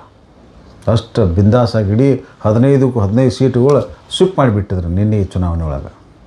ಯಾವ ಒಬ್ಬ ಡೈರೆಕ್ಟ್ರು ಕೂಡ ಜಾರಕಿಹೊಳಿ ಕಡೆ ಅವ್ರು ಬಂದಿರಲಿಲ್ಲ. ಒಂದು ದೊಡ್ಡ ಸ್ಟ್ರೆಂತ್ ಅಂದರೆ AB ಪಾಟೀಲ್ರದ್ದು ಕ್ಲೀನ್ ಇಮೇಜ್ ಇತ್ತು, ಅವ್ರ ಬಗ್ಗೆ ಗುಡ್ ವಿಲ್ ಇತ್ತು. ಇದ್ರ ಬಗ್ಗೆಲ್ಲ ಯಮಕನಮಡಿ ಇರ್ಬೋದು, ಯಮಕನಮಡಿ ಭಾಗದಲ್ಲಿರ್ಬೋದು, ಈ ಭಾಗದಾಗಿರ್ಬೋದು ಅವಾಗ ರಾಜಕಾರಣದ ಇದು ಗುರ್ತಾಗಿ ಮಾಡ್ಕೊಂಡು ರಮೇಶ್ ಕತ್ತಿಯವರು ಅವ್ರು ಇಲ್ದಾರೆ ನಮ್ದು ಇನ್ನು ರಾಜಕಾರಣ ಹಂಗಿಲ್ಲ, ನಾವು ಬಡದಾಡ್ರಿ ಅಂದ್ರೆ ಜಾರಕಿಹೊಳಿ ಬಂದು ಹೋಗ್ಕೋತಾರೋ, ಮತ್ತು ನಮ್ಮದೆಲ್ಲ ಇಲ್ಲಿದೆಲ್ಲ ಅಸ್ತವ್ಯಸ್ತ ಆಕೈತೆ ಅಂತ ತಿಳ್ಕೊಂಡ್ರು. ಅದಾದ ಕೂಡಲೇ ಅವ್ರು ಹೊಂದಾಣಿಕೆ ಆದದ್ದು ಅವ್ರಿಗೆ ಲಾಭನ ತಂದು ಕೊಡ್ತು. ಅವಾಗ ಇವ್ರು ಮ್ಯಾಗ ಸತೀಶ್ ಜಾರಕಿಹೊಳಿ ಅವ್ರು ಏನಂತಿದ್ರು, 600 ಕೋಟಿ ರೂಪಾಯಿ ಫ್ಯಾಕ್ಟ್ರಿ ಹಳ್ಳಾಚಾರು, ಸುಣ್ಣ ಸಾರಿಸಿದಾರು, ಆ ಲೆಕ್ಕ ಕೊಡ್ಬೇಕಂತೇಳಿ ಇವ್ರು ಕೇಳ್ತಿದ್ರು. ಅವಾಗ ಇವ್ರು ಕೇಳಿದಾಗ ಅವ್ರಿಗೆ ಒಂದು ದಿನ ಬೃಹತ್ ಮಾತಾಡಿರಲಿಲ್ಲ. ಅವರು ರಮೇಶ್ ಕತ್ತಿಯವರು ಭಾಷೆನೂ ಮಾತಾಡೇ ಇರಲಿಲ್ಲ. ಅವ್ರು ಇದ್ರ ಬಗ್ಗೆ ರಿಯಾಕ್ಟೇ ಮಾಡಿರಲಿಲ್ಲ. ಯಾವಾಗ ಅವ್ರದ್ದು ಜೋರಾಗಿ ಇವ್ರು ಬುಡಕ್ಕೆ ಬರೋಕತ್ರ ಮ್ಯಾಗ ಅಲ್ಲಿ ಮಾಡೋದು, ಇವರು ವೈಯಕ್ತಿಕವಾಗಿ ಟೀಕೆ ಮಾಡೋದು ಚಾಲೂ ಮಾಡಿಬಿಟ್ರು. ಆ ನಂತರ ಬದಲಾವಣೆ ಆಗಿಬಿಡ್ತು. ರಮೇಶ್ ಕತ್ತಿಯವರು ಡಿಸೈಡ್ ಮಾಡ್ಕೊಂಡ್ಬಿಟ್ರೆ, ರಮೇಶ್ ಕತ್ತಿಯವರು ಮತ್ತು AB ಪಾಟೀಲರು ಏನು ಡಿಸೈಡ್ ಮಾಡ್ಕೊಂಡ್ರೆ ಇನ್ನು ನಾವು ಹೊಂದಾಣಿಕೆ ಆಗಲಿಲ್ಲ ಅಂದ್ರೆ ಇವ್ರು ನಮ್ಮನ್ನು ಕಬಳಿಸೇ ಬಿಡ್ತಾರೋ, ನಮೋ ಅನ್ನಿಸ್ತಾರೋ ಅಂತ ತಿಳ್ಕೊಂಡಂಥ ಎರಡೂ ನಾಯಕರು ಒಂದಾಗಿ ಏನು ಡಿಸೈಡ್ ಚಾಲೂ ಮಾಡಿದರು, ಹೋರಾಟ ರಿಯಾಕ್ಷನ್ ಚಾಲೂ ಆಗಿಬಿಡ್ತು. ರಿಯಾಕ್ಷನ್ ಹೆಂಗಂದ್ರೆ ಅತಿ ಜಾರಕಿಹೊಳಿಯವರ ಗತಕಾಲದ ಇತಿಹಾಸವನ್ನು ಕೆದಕೋತ ಹೋದರು. ಐಗ್ಳಿ ಮರ್ಡರ್ ಕೇಸ್ ಇರ್ಬೋದು, AK-47 ಕೇಸ್ ಇರ್ಬೋದು, ಅಲ್ಲೇ ಗೋಕಾಕದಲ್ಲಿ ಹೊಲ ಬರ್ಸ್ಕೋತಾರಂತ ಹೇಳ್ತಾ ಇರ್ಬೋದು, ಆಮೇಲೆ ಮುನ್ಸಿಪಾಲ್ಟಿದಿರ್ಬೋದು, ಎಲ್ಲ ವಿಷಯಗಳನ್ನ ಕೆದಕೋತ ಬಂದರು. ಪ್ರಭಾಷಕರು ವಿಷಯದ ಹೇಳಿದರು. ಇವರೆಲ್ಲ ವಿಷಯನ ಪ್ರಸ್ತಾಪ ಮಾಡೋದನ್ನು ನೋಡಿ ಈ ಸತೀಶ್ ಜಾರಕಿಹೊಳಿ ಕಡೆಯಿಂದ ಸ್ಪರ್ಧೆ ಮಾಡಿದಂಥ ಅವ್ರ ಪೆನಲಿಂದ, ಅಪ್ಪನಗೌಡರ ಪೆನಲಿಂದ ಸ್ಪರ್ಧೆ ಮಾಡಿದಂಥ ಯಾವುದೇ ಕ್ಯಾಂಡಿಡೇಟ್ಗಳು ಕತ್ತಿ ವಿರುದ್ಧ ಭಾಷಣ ಮಾಡೋದನ್ನು ನಿಲ್ಲಿಸಿಬಿಟ್ರು. ಎಲ್ಲ ಜವಾಬ್ದಾರಿ ಯಾರಿಗೆ ಬಿತ್ತಂದ್ರೆ ಇವ್ರಿಗೆ ಬಂದುಬಿಟ್ಟು ಜಾರಕಿಹೊಳಿ ಅವ್ರಿಗೆ ಬಂದು ಅವರ ಪ್ರಚಾರ ಮಾಡೋದು. ಅವ್ರು ಬಹುಶಃ ತಮ್ಮ ಪ್ರಚಾರಕ್ಕೆ ತಾವು ನಿಂತಾಗ ಎಷ್ಟು ಪ್ರಚಾರ ಮಾಡಿರಲಿಲ್ಲ, ಆಮೇಲೆ ಅಷ್ಟು ಪ್ರಚಾರ ಮಾಡ್ಕೊತ ಹೋಗಿಬಿಟ್ರು. ಅವರು ಸ್ವಾಭಿಮಾನದ ಹಿಡಿದ್ರು, ಇವರು ಅಪ್ಪನಗೌಡರು ಹಿಡಿದ್ರು, ಇದೊಂದು ಬಾರಿ ನಮಗೆ ಅವಕಾಶ ಕೊಡ್ರಿ ಅಂತ ಮಾಡಿದರು. ಅವೆಲ್ಲ ಜೋರಾಗಿ ಕೆಲಸ ಮಾಡೋಕ್ಕತ್ತದು. ಯಾವಾಗ ಇವರು ಜಾರಕಿಹೊಳಿ ಅವ್ರ ಬಗ್ಗೆ ಪುಂಖಾನುಪುಂಖವಾಗಿ ಟೀಕಾ ಚಾಲು ಮಾಡಿದರು, ಆವಾಗ ಎಲ್ಲ ಲೈಮ್ಲೈಟ್ ಚೇಂಜ್ ಆಗಿಬಿಡ್ತು. ಜನ ರಮೇಶ್ ಕತ್ತಿ ಅವರ ಭಾಷಣಕ್ಕೆ ಭಾಳ ಅಟ್ರ್ಯಾಕ್ಟ್ ಆಗಿಬಿಟ್ರು. ಆ ವಿಷಯಗಳು ಸತ್ತಿದ್ದು ಅಂತೇಳಿ ಅವ್ರು ದೃಢೀಕರಣ ಮಾಡ್ಕೊತ ಹೋಗ್ಬಿಟ್ಟು ಅವ್ರು ಹಂಗೆ ಮಾಡ್ತಾರೋ ಹಿಂಗೆ ಮಾಡ್ತಾರೋ ನಾವ ತಂದವ್ರ ನಮ್ಮ ಅಣ್ಣ ತಂದವ್ರ ನಮ್ಗೆ ಮಗ್ಳು ಮುಳ್ಳಾದರು ಅಂಥೇಳಿ ಭಾಷಣ ಏನು ಮಾಡೋಕ್ಕೆ ಚಾಲೂ ಮಾಡಿಬಿಟ್ರು. ಅದು ಜನರಲ್ಲಿ ಒಂಥರ ಕಂಪನಿ ಸ್ಟಾರ್ಟ್ ಮಾಡಿತ್ತು. ಚುನಾವಣೆ ಹಿಂದಿನ ದಿವಸ ಆಗಲಿ ಮುಂದಿನ ದಿವಸ ಆಗಲಿ ಅವರು ರೊಕ್ಕನೂ ಕೊಟ್ಟರೆ ಈ ವಿದ್ಯುತ್ ಸಹಕಾರ ಸಂಘಕ್ಕೆ ಅವರು 2,000 ಕೊಟ್ರಂತ, ಇವರು 2,000 ಕೊಟ್ರಂತ. ಜಾರಕಿಹೊಳಿ ಗುಂಪಿನವರು 2,000 ಕೊಟ್ರಂತ, ಕತ್ತಿಯವ್ರ ಗುಂಪಿನವರು 2,000 ಕೊಟ್ರಂತ. ಮತ್ತು ಮುಂಜಾನೆ ಮತ್ತು ನಮಗೆ ಓಟ್ ಹಾಕ್ಬೇಕಂತೇಳಿ ಗಾಡಿ ತರಿಸಿ ಓಟ್ ಹಾಕೋಕೆ ಏನು ಗಾಡಿ ಮಾಡಿದ್ರಲ್ಲ, ಮತ್ತು ಆ ವೋಟರ್ಸ್ಗೆ ಮತ್ತೆ 2,000 ರೂಪಾಯಿ ಕೊಟ್ರಂತ ಜಾರಕಿಹೊಳಿ ಗುಂಪಿನವ್ರು. ಕೊಟ್ಟು ಎತ್ತುಗಳು ಓಟ್ ಹಾಕಲಿ ಅಂತೇಳಿ. ಅದೇನಾತಂದ್ರೆ ಹಣನೂ ಹೋತು ಗುಣನೂ ಹೋತು ಅಂದಂಗೆ ಆತು. ರೊಕ್ಕ ತೊಗೊಂಡ್ರು ಮಂದಿ, ಆದರೆ ಓಟ್ ಮಾತ್ರ ಕತ್ತಿಯವ್ರಿಗೆ ಹಾಕಿದ್ರು. ಇದನ್ನು ನಿರೀಕ್ಷೆ ಮಾಡಿರಲಿಲ್ಲ ಜಾರಕಿಹೊಳಿಗಳು. ನಮಗೆ ಅಟ್ಲೀಸ್ಟ್ 4 ಸೀಟ್ ಬರ್ತಾವೆ ಅಂತೇಳಿ ತಿಳ್ಕೊಂಡಿದ್ರು. ಬಟ್ ಬರಲಿಲ್ಲ. ಅವರು ಜನ ಎಲ್ಲ ಇವ್ರಿಗೆ ವಿರೋಧ ಇತ್ತು. ಹಿಂದುಗಡೆ ಇವತ್ತು ಬಂದರು, ನಾಳೆ ನಮಗೆಲ್ಲಿ ಕಾಡ್ತಾರೋ ನಮಗೆ ಇದು ಮಾಡ್ತಾರೋ ಅನ್ನೋ ಭಾವ ಅವ್ರಿಗೆ ಬಂದುಬಿಡ್ತು ಅಂತನ್ನುವಂಥದ್ದು. ಅದರಲ್ಲೂ ಬದಿಹಳ್ಳಿ ಗ್ರಾಮದಾಗ DCC ಬ್ಯಾಂಕ್ ಅಂದರೆ ಡೆಲಿಗೇಷನ್ ಫಾರ್ಮ್ ತಗೊಳ್ಳುವಂಥ ವಿಷಯದಲ್ಲಿ ಹತ್ತಿದಂಥ ಜಗಳ, ಹತ್ತಿದಂಥ ದುಂಬಡಿ ಅದನ್ನು ನೋಡಿದ್ರಲ್ಲ. ಅವಾಗೆಲ್ಲ ಸಚಿವರನ್ನ ಡೈರೆಕ್ಟಾಗಿ ಅಲ್ಲಿ ಎಂಟ್ರಿ ಆದದ್ದು ಅದೆಲ್ಲ ಸ್ವಲ್ಪ ಕೆಟ್ಟ ಹೆಸರು ಮೂಡಿತು. ಇವ್ರ ಬಗ್ಗೆ ಭಾವ ನೆಗೆಟಿವ್ ಆಗಿ ಬರೋಕ್ಕೆ ಆರಂಭ ಮಾಡಿತು. ಮೊದಲೇನು ಇವ್ರ ಬಗ್ಗೆ ಪಾಸಿಟಿವ್ ಇತ್ತು, ಅದು ನೆಗೆಟಿವ್ ಆಗಿಬಿಡ್ತು. ಆಮೇಲೆ ಇವರು ಕಾರ್ಯಕರ್ತರು, ಇವರು PAಗಳೆಲ್ಲ 5 ಲಾಖ ಕೊಟ್ಟಿವಿ, ಅವ್ರು ನಮಗೆ ಡೆಲಿಗೇಷನ್ ಫಾರ್ಮ್ ಸಹಿ ಕೊಡಬೇಕು ಅಂತೇಳಿ ಬಹಿರಂಗವಾಗಿ ಮಾತಾಡೋದು ಚಾಲು ಮಾಡಿದ್ರು. ಅದು ಇವ್ರಿಗೆ ಮಾಡಿ ಸಾಕಿತ್ತು.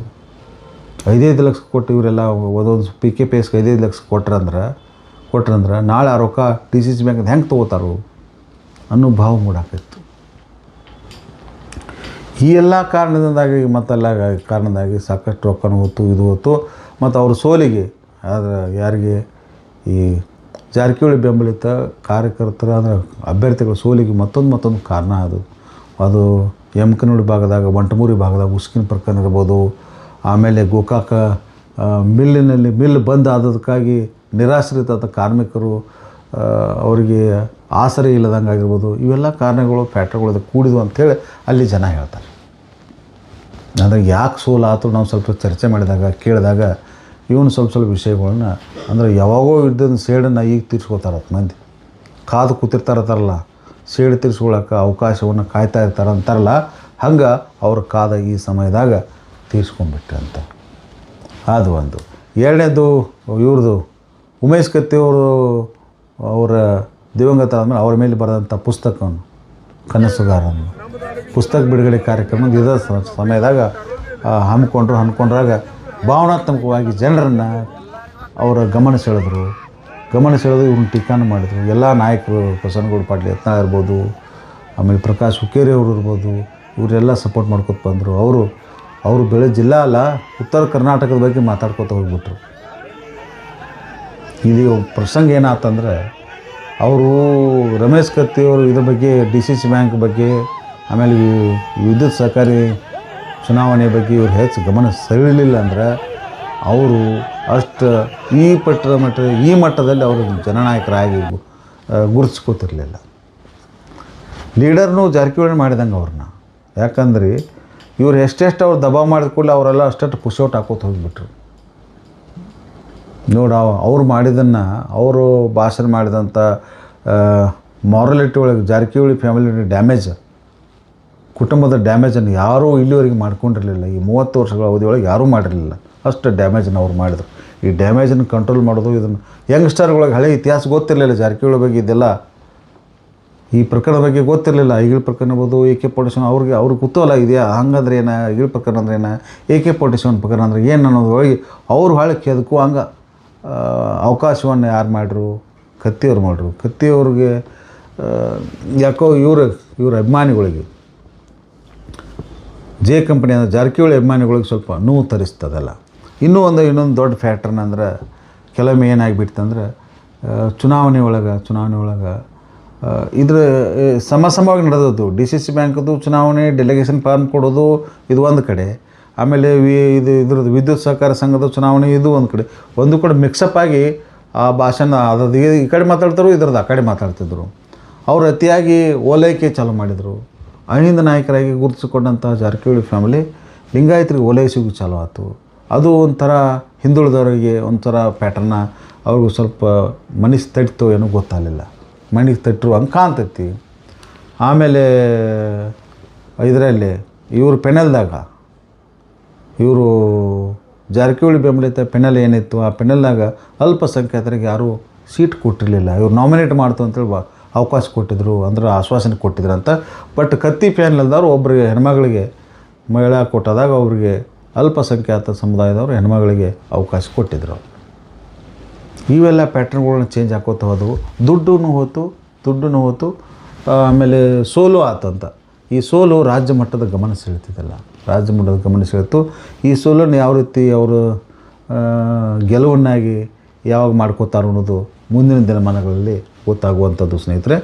ಅವಾಗೆಲ್ಲ ಇದೆಲ್ಲ ಏನೈತೆ, ಇದೆಲ್ಲ ಸೀಟ್ ಏನೈತೆ, ಇದೆಲ್ಲ ಈಗೇನು ಎಲ್ಲೋ ಮಾರ್ಕ್ ಆಗಿತ್ತಲ್ಲ, ಇವೆಲ್ಲ ಅಭ್ಯರ್ಥಿಗಳು 5,000ಕ್ಕಿಂತ ಕೆಳಗೆ ಯಾರೂ ಇಲ್ಲ. ಲಾಸ್ಟ್ ಭಾಳ ಕಮ್ಮಿ ಅಂತಂದ್ರೆ 3,000 ಮತಗಳು ಅಂತ. ಇವ್ರು ನಿಲ್ಲಿಸಿದಂಥ 15 ಕ್ಯಾಂಡಿಡೇಟ್ಗಳು ಅಮೋಘವಾಗಿ ವಿಜಯ ಸಾಧಿಸಿದರು. ಅದು 100, 200 ಅಲ್ಲ, 3,000, 5,000, 7,000 ಅಂತಗಳಿಂದ ಗೆಲುವು ಸಾಧಿಸಿದರು. ಈ ಗೆಲುವ ಕತ್ತಿಯವರ ರಾಜಕಾರಣದಕ್ಕೆ ಬೆಳವಣಿಗೆಗೆ ಬುನಾದಿ ಆಯಿತು. ಅವರಲ್ಲಿ ಒಬ್ಬ ಲೀಡರ್ನ ಕಾಣುವಂಗಾಯಿತು. ಅವರು ಜಾರಕಿಹೊಳಿ ವಿರುದ್ಧ ಮಾತಾಡೋದಕ್ಕೆ ಕಂಡು ಗೋಕಾಕದ ಮಂದಿ ಏನು ರಾಜಕಾರಣಿಗಳು ಏನಿರ್ತದೆ ಜಾರಕಿಹೊಳಿ ವಿರುದ್ಧ ರಾಜಕಾರಣಿಗಳು ಅವ್ರು ಫ್ಯಾನ್ ಆಗಿಬಿಟ್ರು. ಅವ್ರನ್ನ ಇಲ್ಲಿ ಮ್ಯಾಗಿನ ಮ್ಯಾಗೆಲ್ಲ ಕರೆಸ್ತಿರ್ತಾರೋ, ಮಾತಾಡ್ಸಕ್ಕೆ ಹಚ್ತಾರೋ. ಮಾತಾಡೋರು ಇರಲಿಲ್ಲ. ಲಕ್ಷ್ಮಣ ಸವದಿಯವರು ಇದ್ದರು. ಲಕ್ಷ್ಮಣ ಸವದಿಯವರು ಇದ್ರ ಮೇಲೆ ಹಾವು ಸಾಯಬಾರ್ದು, ಕೋಲು ಮುರಿಬಾರ್ದು ಅನ್ನಿಸ್ತೈತೆ ಅವರ. ಇವ್ರ ಕಡೆನೂ ಗುರುತಿಸ್ಕೊಳ್ಳಿಲ್ಲ, ಜಾರಕಿಹೊಳಿ ಕಡೆನೂ ಗುರುತಿಸ್ಕೊಳ್ಳಿಲ್ಲ, ಅವ್ರ ವಿರೋಧಿಯಾಗೂ ಗುರುತಿಸ್ಕೊಳ್ಳಿಲ್ಲ. ಅಡ್ಡ ಗೋಡಿ ಮೇಲೆ ದೀಪ ಇಟ್ಟಂಗೆ ಅವ್ರು ಮಾಡಕತ್ತರು. ಪ್ರಸಂಗ ಬಂದಾಗ ಮಾತಾಡ್ತಾನೆ. ಪ್ರಸಂಗ ಬಂದಾಗ ಯಾವಾಗ ಮಾತಾಡ್ತೀರಿ ಸಾಹೇಬ್ರೆ ನೀವು? ನಿಮ್ಮ ಕ್ಷೇತ್ರದಾಗ ಇವರೆಲ್ಲ ಕುಣಿದಾಡಿ ಬಂದುಬಿಟ್ರು. ನಿಮ್ಮ ವಿರುದ್ಧ ಸಾಕಷ್ಟು ಸ್ಟೇಟ್ಮೆಂಟ್ ಕೊಟ್ಟರು ಜೆ ಕಂಪ್ನಿ. ನೀವು ಅವ್ರಿಗೆ ರಿಯಾಕ್ಟೇ ಇಲ್ಲಲ್ಲ. ನೀವು ಅಂತೀರಿ ಇಲ್ಲ ನಮ್ಮ ಕ್ಷೇತ್ರ ಜನ ಅವ್ರ ಬೇರೆ ಮಾತಾಡೋಕೆ ಹೋಗ್ಬೇಡ್ರಿ, ರಿಸಲ್ಟನ್ನಾಗ ತೋರ್ಸೋಣ. ರಿಸಲ್ಟ್ ಕೊಡ್ತಾರೆ. ನಿಮ್ಮ ತಾಲೂಕಿನಾಗ ನೀವು ಗೆಲ್ಲತ್ತೀರಿ. ಬಟ್ ಬೇರೆ ತಾಲೂಕಿನಾಗ ಬಂದು ನಿಮ್ಮಲ್ಲಿ ಇವೆಲ್ಲ ತುಳಿದಾಡ್ರಿ, ಮತ್ತು ನೀವು ಅದಕ್ಕೆ ರಿಯಾಕ್ಟ್ ಆಗಲಿಲ್ಲ ಅಂದ್ರೆ ಏನಂತ ತಿಳ್ಕೊತು ಜನ? ಯಾವ ರಾಜಕಾರಣವು ಯಾವ ಜನನೂ ಕೂಡ ಇದನ್ನು ಸಹನ ಮಾಡ್ಕೊಳ್ಳೋಂಗಿಲ್ಲ. ಇದೇ ನೀವು ಗೋಕಾಕದಲ್ಲಿ ಬೇರೆದವ್ರು ಬಂದು ಅಲ್ಲಿ ತುಳಿದಾಡ್ರೆ ಜಾರಕಿಹೊಳಿಗೆ ಸಹನ ಆಗೋದಿಲ್ಲ, ಅವ್ರ ಕಾರ್ಯಕರ್ತರಿಗೂ ಸಹನ ಆಗೋಲ್ಲ, ಯಾರಿಗೂ ಸಹನ ಆಗಲ್ಲ.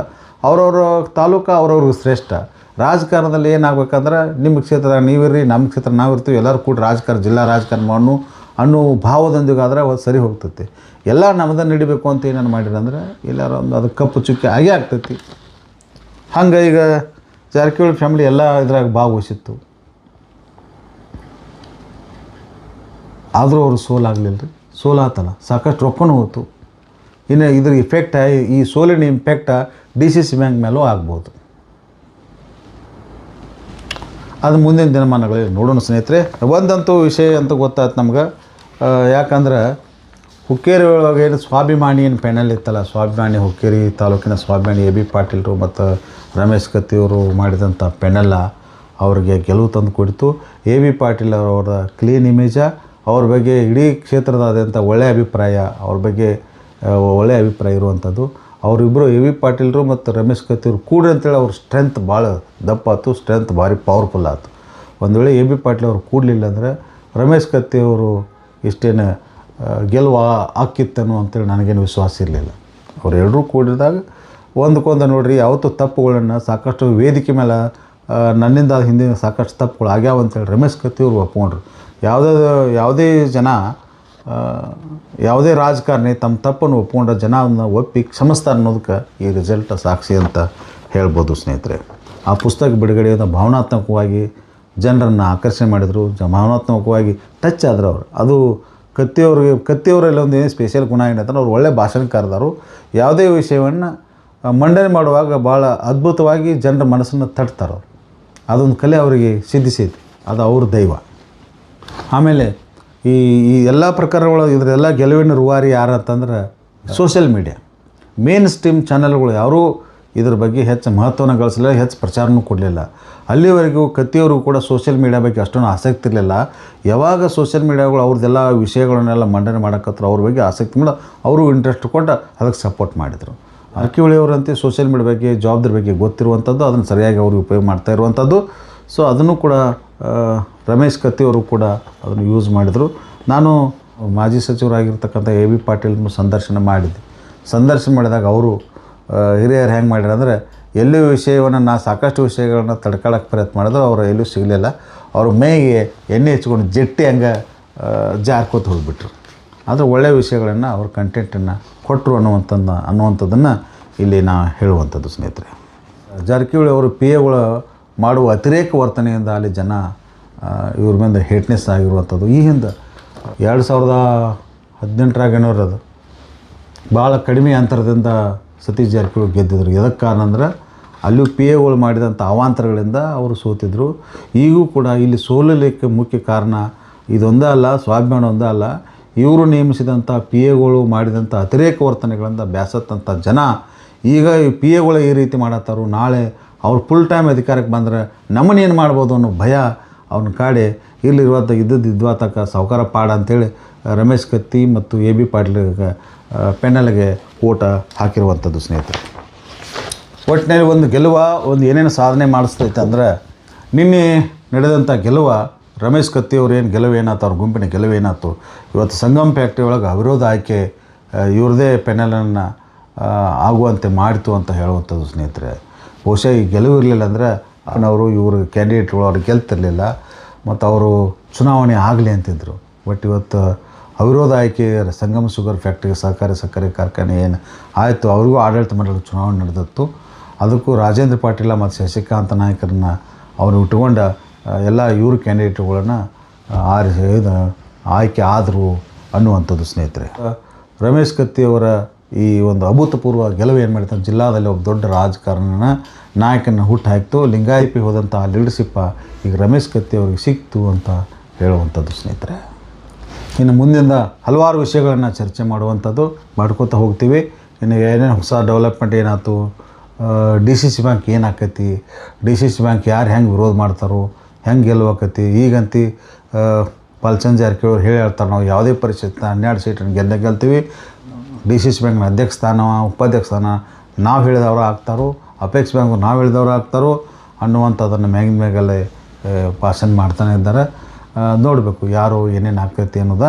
ಒಟ್ಟಿನಲ್ಲಿ ಏನಾಯ್ತಪ್ಪ ಅಂದರೆ ಈ ನಿನ್ನೆ ನಡೆದಂಥ ಚುನಾವಣೆ ಜಾರಕಿಹೊಳಿ ರಾಜಕಾರಣದಲ್ಲಿ ಯಾರೂ ತಡೆ ಹಿಡಿಯಲಾರದಂತೆ ಮುನ್ನುಗ್ಗಿರ್ತಕ್ಕಂಥ ಅಶ್ವಮೇಧ ಕುದುರೆಯನ್ನು ಇವರ ರಮೇಶ್ ಕತ್ತಿಯವರು ಕಟ್ಟಿ ಹಾಕಿದರು. ಜಾರಕಿಹೊಳಿ ಅವರು ಬಿಟ್ಟಂಥ ಅಶ್ವಮೇಧ ಕುದುರೆಯನ್ನು ರಮೇಶ್ ಕತ್ತಿಯವರು ಕಟ್ಟಿ ಹಾಕಿದರು ಅನ್ನುವಂಥದ್ದು ಸ್ನೇಹಿತರೆ. ಈ ಬೆಳವಣಿಗೆಯಿಂದ ಒಂದಂತೂ ಸ್ವಾಭಿಮಾನ ಗೆಲುವು ಸಾಧಿಸಿತು. ಕೆಲವೊಮ್ಮೆ ಅತಿರೇಕತನ, ಆಮೇಲೆ ಆ ಸ್ವಾಭಿಮಾನದ ಅಲ್ಲಿ ಒಳಗೆ ಜಾರಕಿಹೊಳಿಗೆ ಗರ್ವಭಂಗ ಆತು ಅಂತ ಹೇಳುವಂಥದ್ದು ಸ್ನೇಹಿತರೆ. ಮುಂದಿನ ಬದಲಾವಣೆ ವಿಷಯಗಳನ್ನು ಮುಂದಿನ ಸಂಚಿಕೆಯಲ್ಲಿ ಹೇಳೋಣ ಅಂತ ಹೇಳ್ತಾ ಇವತ್ತಿನ ಈ ಸಂಚಿಕೆಗೆ ವಿರಾಮ ಹೇಳ್ತಿದ್ದೀನಿ ಸ್ನೇಹಿತರೆ. ನಮಸ್ಕಾರ.